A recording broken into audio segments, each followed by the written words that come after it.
একই সময়ে পৃথিবীতে যখন, এটা তো ঘটনা যদি এমন হইতো যেটা রূপকথা, গল্প, পিছনের কোনো কাহিনী, এটা তো এই মুহূর্তের চলমান বাস্তবতা।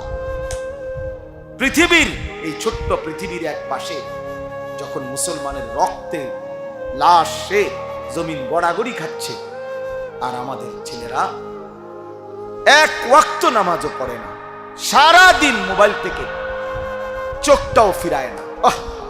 কেমনে জাতি টিকবে? কিভাবে ঠিক? এই জন্য এই অল্প কয়েকজন আমরা যারা আসছি, 1 নাম্বার তালেব ইলম, তোমাদের কথা শেষ, তোমাদের কথা বলছি আমি। কোরআন এবং সুন্নাহর ইলম এটাই শ্রেষ্ঠতম ইলম।